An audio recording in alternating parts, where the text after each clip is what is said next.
प्यारे बच्चों, जैसा कि आप जानते हैं कि हम लोग लगातार थ्योरी में जो इंपॉर्टेंट क्वेश्चन है, जो 12th बोर्ड के लिए VVI सवाल है, वेरी इंपॉर्टेंट क्वेश्चंस है, उसको हम लोग एक एक करके डिस्कस कर रहे हैं। अभी जो हम लोग टॉपिक के क्वेश्चन डिस्कस कर रहे हैं वो issue of share for future and reissue of share, issue of debenture and redemption of debenture से जुड़े 22 क्वेश्चंस जो आपके सामने हम रखे थे, एक एक दो क्वेश्चन करके हम लोग डिस्कस कर रहे हैं।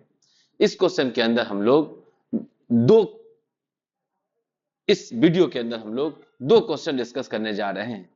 एक है जीरो कूपन बॉन्ड्स।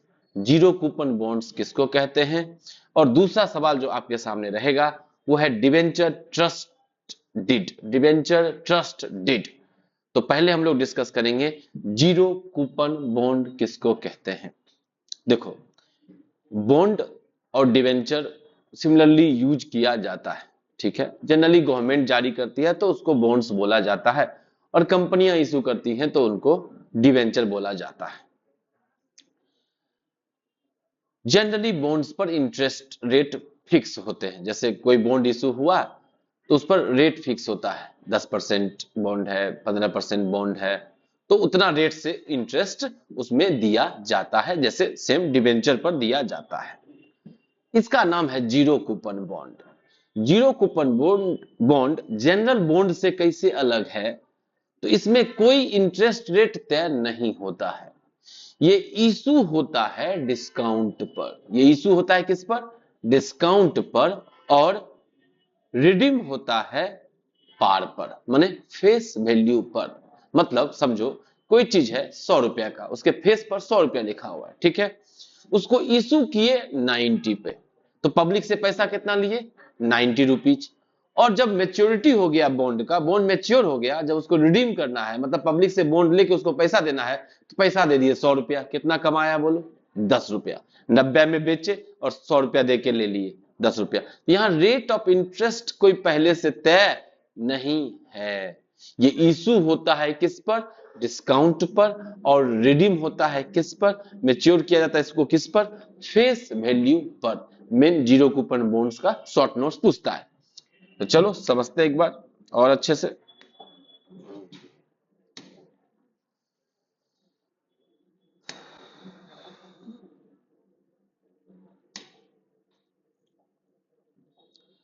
तो zero coupon bond is a type of डेप्ट सिक्योरिटी।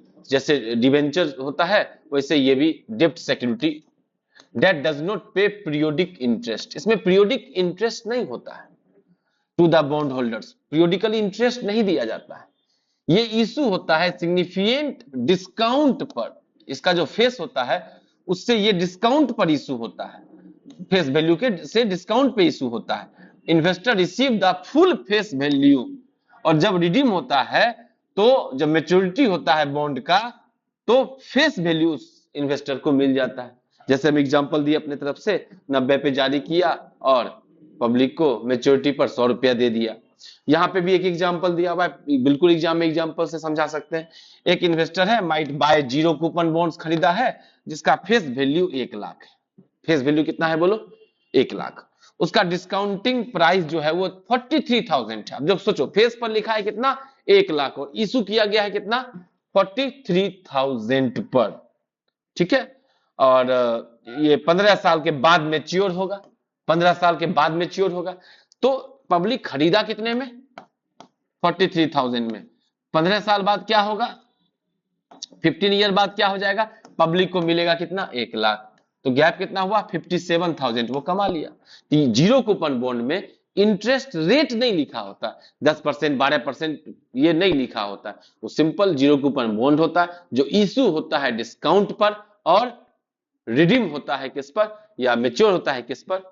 फेस वैल्यू पर। जैसे इस एग्जांपल में देखे, लाख रुपया का बॉन्ड था, फेस पर लाख रुपया लिखा था, इशू किया गया 43 पर, और जब रिडीम हुआ तो वो लाख रुपया पे रिडीम हुआ। तो जो बीच का गैप है 57,000, यही बॉन्ड होल्डर के लिए प्रॉफिट हो गया। ठीक है बच्चों, तो नेक्स्ट क्वेश्चन पे हम लोग चलेंगे।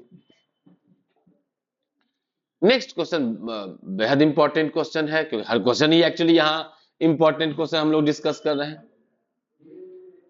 तो what is debenture trust deed? What is debenture trust deed? Debenture trust deed किसको बोला जाता है?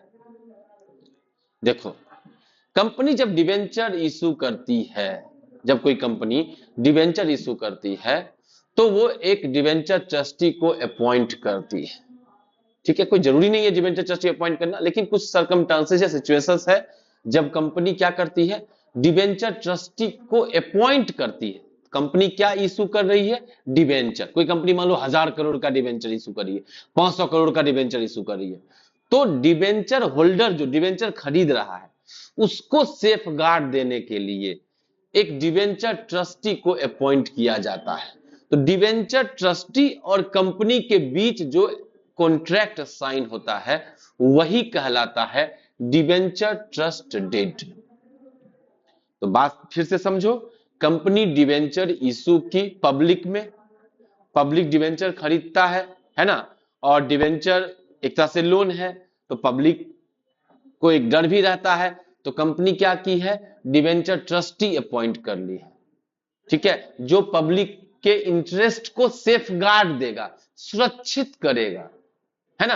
कंपनी अगर उस पैसे, जैसे कंपनी जब डिवेंचर इशू करती है तो बोलती है कि हम इस पैसे का यहां इस प्रोजेक्ट में यूज करेंगे, तो डिवेंचर ट्रस्टी देखती है कि हाँ उसी पर्पस में यूज कर रहा है कि नहीं कर रहा है, क्या प्रॉपर समय पर इंटरेस्ट दे रहा है कि नहीं दे रहा है ना। ये सारा चीज देखने का काम रहता है डिवेंचर ट्रस्टी का। जो सिक्योरिटी डिवेंचर को इशू करते समय रखा गया है, सिक्योर डिवेंचर, कल हम लोग मतलब पीछे के लेक्चर में हम लोग देखे थे सिक्योर डिवेंचर, अनसिक्योर डिवेंचर, तो सिक्योरिटी जो है वो प्रॉपर उसका वैल्यू है या नहीं है, ये सब काम होता है किसका, डिवेंचर ट्रस्टी का। तो डिवेंचर ट्रस्टी और कंपनी के बीच क्या होता है, कॉन्ट्रैक्ट। किस बात का कॉन्ट्रैक्ट, कि भैया डिवेंचर जिस टर्म पर तुम जारी किए हो वो टर्म कंपनियां फुलफिल करते रहती है या नहीं, है ना। और ये सेफ गार्ड देता है किसको, डिवेंचर होल्डर को। चलो समझते हैं। A debenture trust deed is a defined as the legal agreement है ये, executed between company and the debenture trust। Company और डिवेंचर ट्रस्टी के बीच ये एक एग्रीमेंट है जो प्रोटेक्ट करता है डिवेंचर होल्डर के राइट को। डिवेंचर होल्डर जो है उसके अधिकार को प्रोटेक्ट करता है, बचाता है, डिवेंचर होल्डर के अधिकार को बचाता है। कौन बचाता है, डिवेंचर ट्रस्टी। और डिवेंचर ट्रस्टी जो कंपनी के साथ कॉन्ट्रैक्ट किया उसका नाम क्या पड़ गया, डिवेंचर ट्रस्ट डीड। ये सेफ गार्ड देता है money and right of debenture holders who are essentially, है ना, क्रेडिटर। जो कंपनी के डिवेंचर होल्डर क्या होता है, कंपनी का ऋणदाता, क्रेडिटर होता है। उसके इंटरेस्ट को प्रोटेक्ट करने के लिए, उसको सेफ गार्ड देने के लिए डिवेंचर ट्रस्टी अपॉइंट किया जाता है। डिवेंचर ट्रस्ट डीड में क्या क्या चीज लिखा होता है, मेन क्या क्या चीज होता है उसके अंदर, term and condition of the debenture. Debenture के टर्म एंड कंडीशन उस पर लिखे होते हैं, डिवेंचर किस टर्म पर इशू किया गया है वो लिखा होता है ना। डिवेंचर के term and conditions, right and responsibility of debenture holder. Debenture holder का क्या राइट है, क्या रिस्पॉन्सिबिलिटी है, कंपनी का ड्यूटी क्या है, इंटरेस्ट पेमेंट को लेके, रिडम्पशन को लेके, कंपनी 5 साल में रिडीम करने को बोली है, क्या 5 साल में रिडीम कर रही है, नहीं कर रही है, कंपनी फॉल्ट तो नहीं कर रही है, कंपनी इंटरेस्ट तो देने में फॉल्ट तो नहीं कर रही है ना। डिवेंचर होल्डर्स का मीटिंग बुलाना, ये सब डिवेंचर ट्रस्टी करता है। Details of the security, security का डिटेल्स देना, सिक्योरिटी का डिटेल्स देना, है ना, credited for the debenture holder को डिटेल्स ऑफ द सिक्योरिटी देना। पावर ऑफ द ट्रस्टी, है ना, ट्रस्टी का पावर होता है, जो डिवेंचर ट्रस्टी अपॉइंट होता है उसका पावर भी लिखा होता है किस पे, डिवेंचर ट्रस्ट डीड पर, जिसमें लिखा होता है कि डिवेंचर होल्डर जो है